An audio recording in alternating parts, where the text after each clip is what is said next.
Hello, and welcome to the first in a series of recordings teaching you as a school nurse how to work within the Web IEP system. When you start working in the system, or I should say prior to starting, you have to obtain a username and a password. Each AEA uses a different combination of the above. This is the screen that everybody will log into. My username and password are remembered on this, although you don't have to do it this way. You can actually enter it each time. What you do need to know is that once you have entered the incorrect username and password, you only get 3 chances. So if the first time you make a mistake, the second time you make a mistake and it doesn't let you in, don't go on to a third time. Instead, click on Forget Your Password, and then you can go in and reset. Just a little tip to help keep you from being locked out when you really need to get in. So once you've entered this information, click on Login. Then up pops the screen. This is actually, if you'll notice up here, this is not the correct address. This is actually a dummy system that allows us to play around. None of the students are real. We can explore and no repercussions.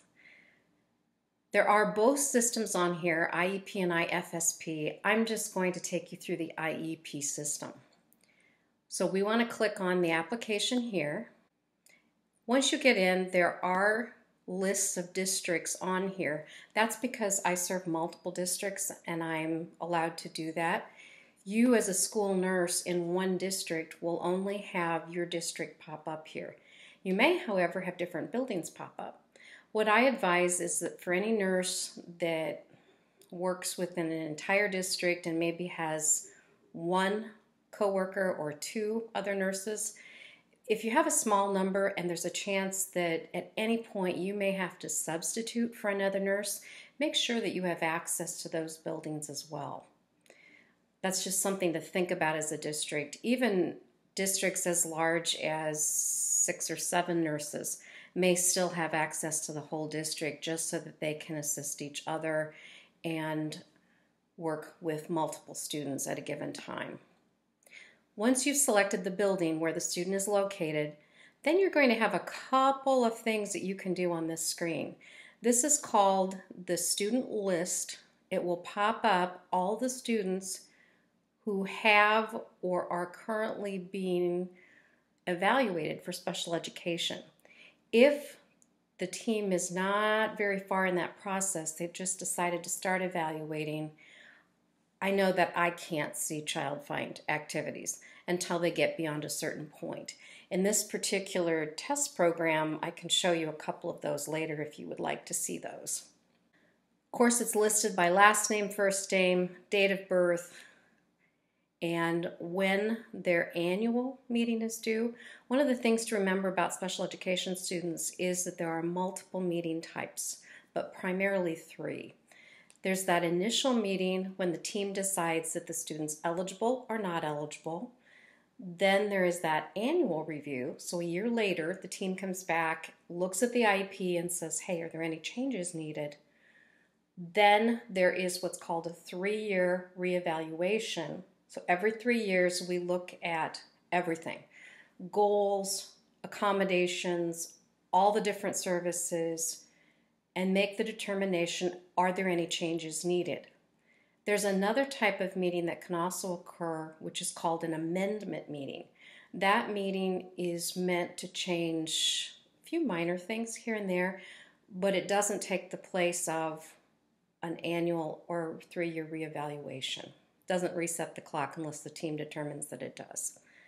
The other thing that you're going to find on here was the status. So what type of an IEP is it? And also looking at when those big meetings I told you about are due. Let's start by going in and looking at Allen, because we know that he actually has a full IEP because he has an annual due date and a reeval due date. If we click on his name, we're going to pull up the IEP overview screen. This is the screen where you can access most functions for a given student. If you ever get lost, ever can't find what you're looking for, go back to this IEP overview screen. And if you look, there's this right here, you'll find this on other windows. It does become a button, even though it doesn't light up, that you can come back to see this particular screen. The place that I like to click is meeting date because that always gets me to the IEP. Some of these other places will not get you to that IEP. They're areas that we don't use as nurses, except associated files. Okay, so child find. Let's go ahead and look at that. That will show you when things were created, when they became eligible, give you some general information. There's the family section, which supplies you who the parents are, where they live, and some basic information. Page A, there again is basic information. Where we start as nurses usually is on page B. What we're looking at is, does the student have a health concern? Notice on this student both boxes are checked. Or you might see nothing checked if the IEP isn't completed yet, or you may see no, health is not a concern. When this no, health is not a concern box is checked, it means that the child has absolutely no chronic conditions, they have no ongoing health issues, and they have no history of that. Very, very healthy child. This first box can be checked by itself. And I say that because it could be an instance where a student has perhaps a history of cancer. They were treated, used multiple chemicals for chemotherapy, and we have some concerns that perhaps there may have been some brain damage as a result of radiation and chemo. That would be an important thing to note for the team. So you would check yes here, and then you'd go to the second section, B, and look under Assess. Under that, and this is an older student, so you will find much further down here that there is a section for Other Information. And here we have that he has a history of prematurity. Basically, he had a lot of health issues, but now he doesn't. So those are all gone. Go ahead and take that out so we can change it later.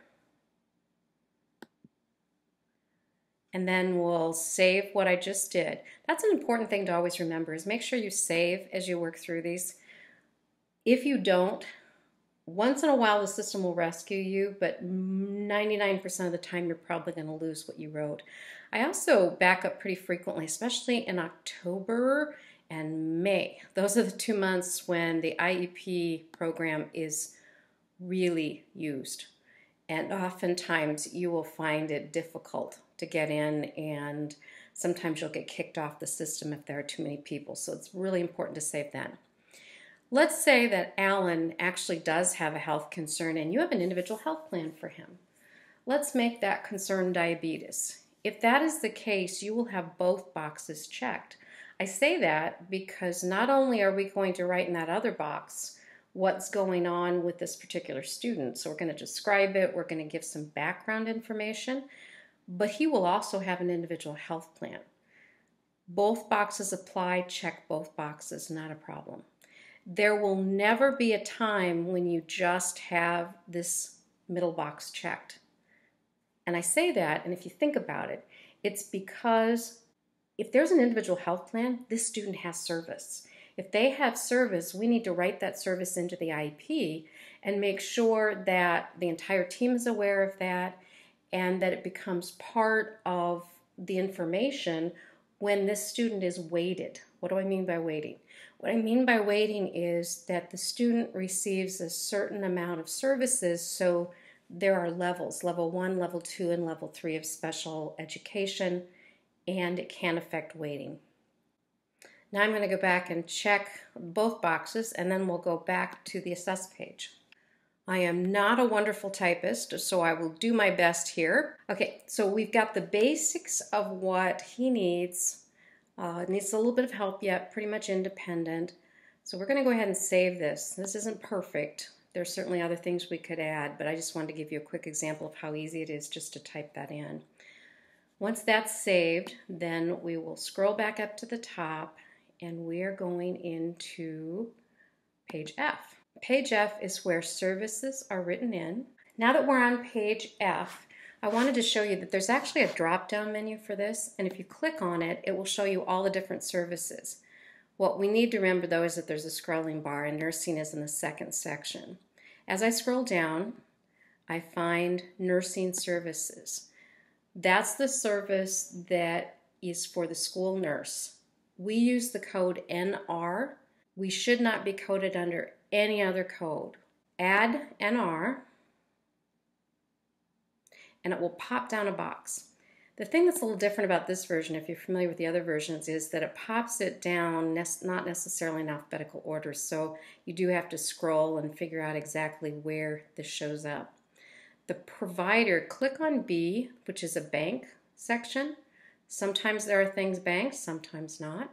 For the school nurse, a lot of people make the mistake of checking health services. Health services is a paraprofessional, and I can show you that in a minute because I will try and pop down some associate time for him just as an example. Click on nursing services and it will pop up here. This code then will appear in IMS and link you to this IEP, which is good. Next, we're going to look at removal from gen ed setting. The only time we would click yes for this would be as if we were pulling that student out of class to teach them something, and that would be on an ongoing basis. For them to come down for blood sugar checks, other type of health services, that is a no for direct removal, and then we don't have to address this box. If we think about how much time, especially for a new diabetic starting out, it could be as much as 10 to 15 minutes a day pretty easily. So if we look at that and take it times 5, because we're thinking about a general week, we're going to come up with 25 minutes per week. I encourage you not to use day. I encourage most districts to use month, simply because if you do not use your minutes during a particular day, they're gone. If it's written per month, then you have that entire month to ebb and flow. Some days are going to be a little more, some days a little less. We do not have to deliver the exact number of minutes on here. We're one of the few exceptions to that as far as IEP services. And we get that variance simply because we know health service needs vary. Per month, I'm going to round that up a little bit and just say that it is 240 minutes per month. Now, as far as the description goes, I think it's easiest just to write a generalized description, so I will cut and paste that in here. This is a general descriptive sentence, and really what it talks about is that this student needs nursing services. The IHP location needs to be put in the actual descriptor box so that we know where it is. You can upload it as an attached file. Most nurses choose not to simply because it changes so often. We've got the number of minutes in, and if you double check it, all the boxes are completed and we want to click Save. Let me show you the difference here as far as health services go. So let's say that for whatever reason the student needs also some health associate services. There are actually 3 codes that you can bill Medicaid under. One, which you'll see, is the PP code. And they're going to be really nice if these were in alphabetical order, but they aren't. This is Medicaid billable. Notice how that popped up. And this just says that it's related to health or behavior associated with the individual health plan or behavior plan. It's very generic. Now, let me show you the difference for health services. Notice how it says they're provided by a qualified person trained by the registered nurse. If the only service that this student receives is health, they have no behavior services, use the HS code. This code will also allow you to bill Medicaid without any problems whatsoever, and it's a lot more specific to what the actual need is. I've selected HS Health Services. I'm going to add that box. Once again, I'm going to have to scroll to find it, and then I'm going to go in and fill in the blanks. This is a time where I would pick HS, which is just generic health services, and that means it's an associate. Sorry, I did that a little fast. Let me show you again. If we look at the descriptors here, this is a health aid, and there again, that's all correct. So it does line up. total minutes per day. If you're dealing with an associate, I actually do put in minutes per day. Let's put in 20 minutes per day, and description we need to write up. And this we want to be very specific. As you can see, I've quickly typed this up. This is the gist of what the associate's going to do, and it describes the service very well. So we're going to click Save for that. The next section of Page F relates to activities. Activities are those things that we do on behalf of the student. This is a place where we capture all of those other things that were on Page F that aren't a service. So first of all, I'm going to look at support for school personnel, and I'm going to add a box. Support for school personnel relates to any time that we provide a teaching session. If we provide instruction regarding how to assist the student, that's support for school personnel. I'm going to enter in the school nurse for that. And there again, we'd have to find the name, and I don't see an NR. Oh, we do. Yes, okay. So we've got NR checked, and we're going to use the generic. As you can see, I've selected nursing services. Time and frequency. For this general overview, I usually put anywhere from 1 to 2 hours per year. And we can't do a range. We have to land on something. So I usually put 2 hours per year and for updates. As we know, those in-services usually aren't 2 hours, but if you think about the time you spend throughout the rest of the school year, oftentimes that will be at least that much. I always keep this very basic in what I write in. What we're really teaching them is how everything works together, how exercise, insulin, and food help to keep a balance for a student, or one of those factors can also be out of balance. Once I've got this typed in, I click Save, and then for position responsible, I would put school nurse. And save again. Okay. Other things I want to consider are things like linkages. Linkages would be any time that you have another agency involved, or for some conditions, and diabetes can be one of them, is we're going to work really closely with that physician to make sure that we get all of those services coordinated and that we're doing the same thing at school that they're doing. Provider name would be the school nurse. Person responsible would be school nurse. The time and frequency would be 1 hour weekly, or whatever you need. The building obviously is going to be your school building, but let's just put high school. Okay, so I'm going to change that to the high school. And there again, because this is the dummy system, it's going to have that home intervention, but we know that's not right. Under the description, I would just put communication across settings. Now, the only time that I would put in a linkage box is if I have a release to that doctor. If I don't have a release to the doctor, I would never put this in. I just wanted to say that as a little safeguard.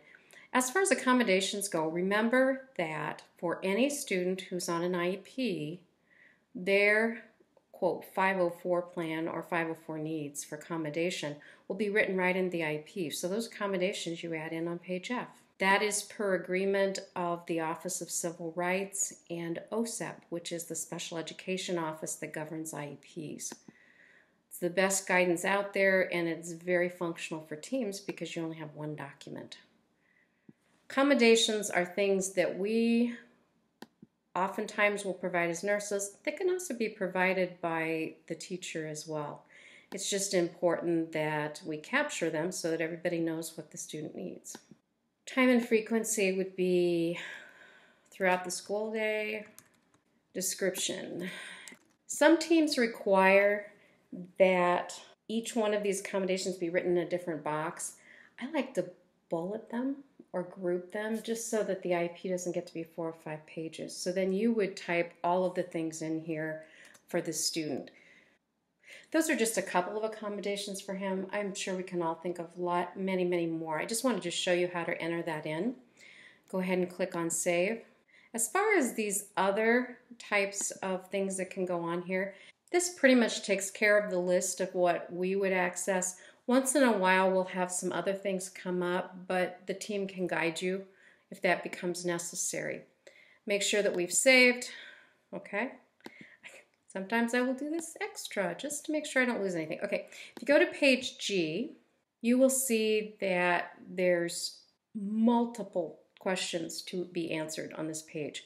When it comes to specialized transportation, I'm going to change this a little bit. So I'm going to put that an attendant is needed. As far as the other box here, what we want to note in this section is that driver must receive training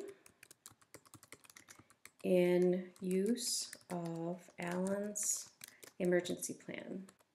And this is just a safeguard in case he would have a high or low blood sugar, especially a low blood sugar, on the bus and would need some assistance. Once we've got everything entered in, there again, hit save.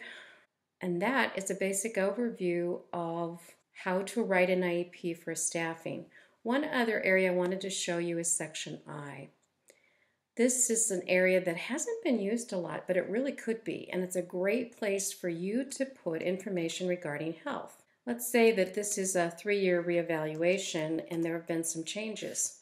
So what you can do is go in and type what the update is.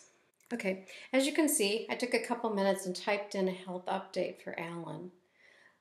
This is something that you can do routinely anytime there's an annual review, or if there is a reevaluation and let's say there's a bunch of new information, you can type that information that you have into section I of the IEP.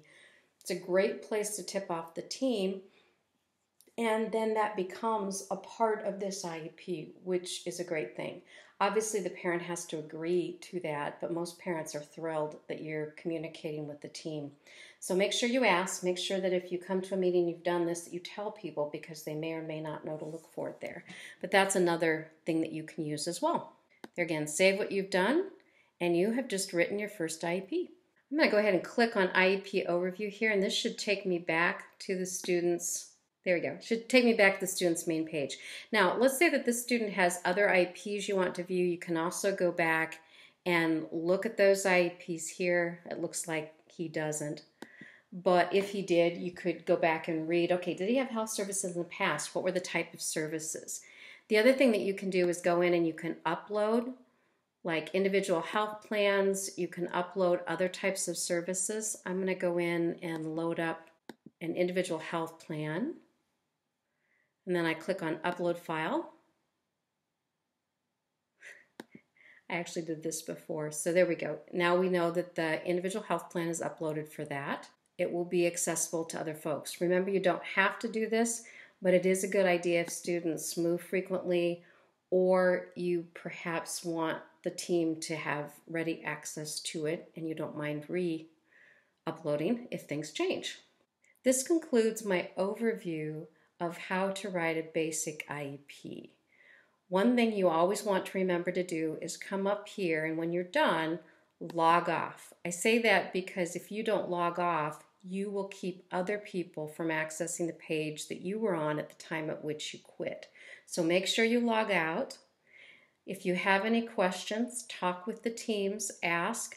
I know that they'll be willing to assist you, and happy IEP writing.